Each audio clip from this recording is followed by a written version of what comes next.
നമസ്കാരം. ഇടവമാസ പൂജയ്ക്കായി ശബരിമല നട തുറന്നിട്ടുണ്ട്. അപ്പം എല്ലാ മാസവും മലയ്ക്ക് പോകുന്നതാണ്. അപ്പം ഈ മാസവും പോയേക്കാമെന്ന് കരുതി അപ്പം മലയ്ക്ക് പോകാൻ ഉള്ള യാത്രയാണ്. ഞാനും നമ്മുടെ വിഷ്ണുവും കൂടാണ് മലയ്ക്ക് പോകുന്നത്. നല്ല കാലാവസ്ഥയാണ്. ചെറിയ ചാറ്റമഴയും കാര്യങ്ങളും ഒക്കെ ഉണ്ട്. നല്ല തണുത്തൊരു അന്തരീക്ഷമാണ്. അങ്ങനെ ഏകദേശം ഇലവങ്കൽ എത്തി യാത്ര.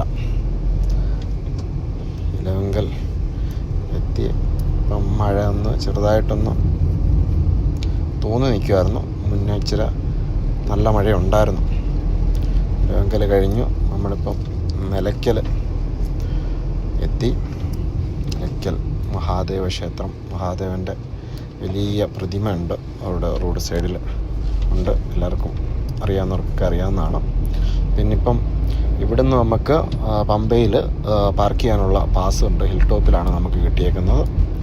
പാസ്സൊക്കെ കിട്ടി ഞങ്ങൾ പമ്പയിലെത്തി. തിരക്ക് കുറവാണ്. നേരെ പമ്പയിലൊന്ന് പോയി ഇറങ്ങി കാലും കൈയൊക്കെ ഒന്ന് കഴുകി കയറി. ഞായറാഴ്ച ആണ്, നല്ല തിരക്കൊക്കെ കാണുമെന്ന് വിചാരിച്ചാണ്. പക്ഷേ അധികം തിരക്കും കാര്യങ്ങളൊന്നുമില്ല. പിന്നെ ഇച്ചിരി നേരത്തെ ആണ് എത്തിയത്. കാരണം ഞങ്ങൾ ഗണപതി അമ്പലത്തിൽ കയറിയില്ല, നേരെ തുറന്നിട്ടില്ല. അപ്പം നേരെ ഞങ്ങൾ മല കയറാൻ തുടങ്ങി. മല കയറിയുള്ള യാത്രയാണ്. നീലിമല ബോട്ടം ആദ്യം, അത് കഴിഞ്ഞ് പിന്നെ കയറി ചെല്ലുമ്പം നീലിമല ടോപ്പ്. നല്ലൊരു കാലാവസ്ഥ ആയതുകൊണ്ട് വലിയ ക്ഷീണമൊന്നുമില്ല. മഴയുണ്ടോയെന്ന് ചോദിച്ചാൽ മഴയില്ല. എന്നാൽ ചെറിയ ചാറ്റമഴയൊക്കെ മുന്നേ ഉണ്ടായിരുന്നു. വലിയ എന്താ പറയുക, കയറ്റത്തിലൊക്കെ ആയാലും വലിയ ക്ഷീണമൊന്നും തോന്നിക്കുന്നില്ല. ഞങ്ങൾ കാരണം വലിയ റെസ്റ്റൊന്നും ഇല്ലാണ്ട് തന്നെ അങ്ങ് കയറി. നേരെ അപ്പാച്ചിമേട് എത്തി.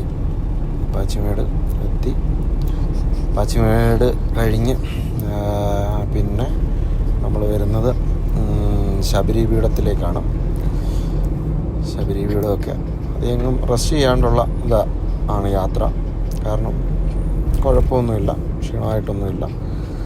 നേരെ ശബരി പീഠം വഴി മരക്കൂട്ടം എത്തി. അങ്ങനെ മരക്കൂട്ടത്തിലോടുന്ന് സാമിയപ്പൻ റോഡിലോട്ട് ഉള്ള ഇതാണ്. താഴെ കാണുന്ന സാമിയപ്പൻ റോഡാണ്. അങ്ങനെ പോകുന്നു. യാത്ര നല്ലൊരു യാത്രയാണ്. പിന്നെ പ്രത്യേകിച്ച് ശബരിമല യാത്ര എന്ന് പറയുമ്പോൾ ഒരു പോസിറ്റീവ് എനർജിയാണ്. ഭഗവാനെ കാണാൻ സാധിക്കുക. പിന്നെ കരിങ്കുരങ്ങുകളൊക്കെ ഇടയ്ക്ക് ഇരിപ്പുണ്ട്. അതൊക്കെ ഇങ്ങനെ ചെറിയ കാഴ്ചകളൊക്കെ, മനോഹരമായ കാഴ്ചകളൊക്കെ ഉണ്ട് ഇടയ്ക്ക്. അപ്പം അങ്ങനെ ഏകദേശം മലയിൽ എത്തി. ഇനിയും കുറച്ചുകൂടെ ഉള്ളൂ. എന്താ പറയുക, ശരിക്കും സന്നിധാനത്തേക്ക് കുറച്ചും കൂടെ ഉള്ളൂ. അതുകൊണ്ട് ഇപ്പം നേരെ ഇവിടെ നടന്ന് നടപ്പന്തലിലേക്കാണ് കയറുന്നത്. നമുക്ക് ഇരുമുടി ഇല്ലാത്തത് കൊണ്ട് നമുക്ക് എന്താ പറയുക, 18-ാം പടി കയറാൻ പറ്റില്ല. അപ്പം അപ്പുറത്തുകൂടെ കയറാനുള്ള സംവിധാനമുണ്ട്. അപ്പം നേരെ അപ്പുറത്തൂടെ ഞങ്ങൾ കയറി 18-ാം പടിയുടെ താഴെ എത്തി. അവിടെ നിന്ന് തൊഴുത് നാളികേരമൊക്കെ ഉടച്ച്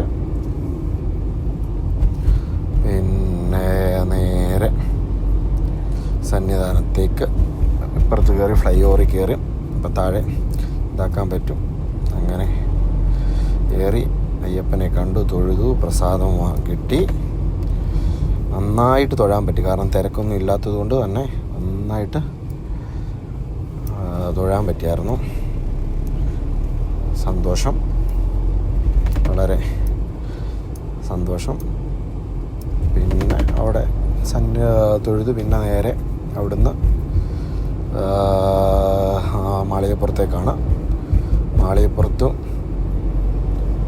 പോയി. മാളികപ്പുറത്തും എല്ലായിടത്തും നന്നായിട്ട്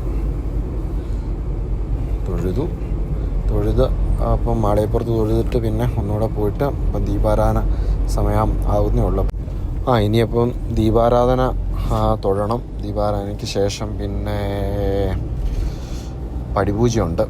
പടിപൂജ പിന്നെ സഹസ്രകലശം നാളെ ഉണ്ട്. അപ്പം അത് പൂജിച്ച് വെച്ചിട്ടുണ്ട്. അപ്പം നമ്മളത് കണ്ടിരുന്നു, പൂജിച്ച് കണ്ടിരുന്നു. എല്ലാം കൊണ്ടും നല്ലൊരു ഇതായിരുന്നു. നല്ലൊരു ദർശന സൗഭാഗ്യം തന്നെ കിട്ടി. എല്ലാം നന്നായിട്ട് തൊഴാൻ പറ്റി. പടിപൂജ നടക്കുന്ന കാഴ്ചയാണ്. ഇനി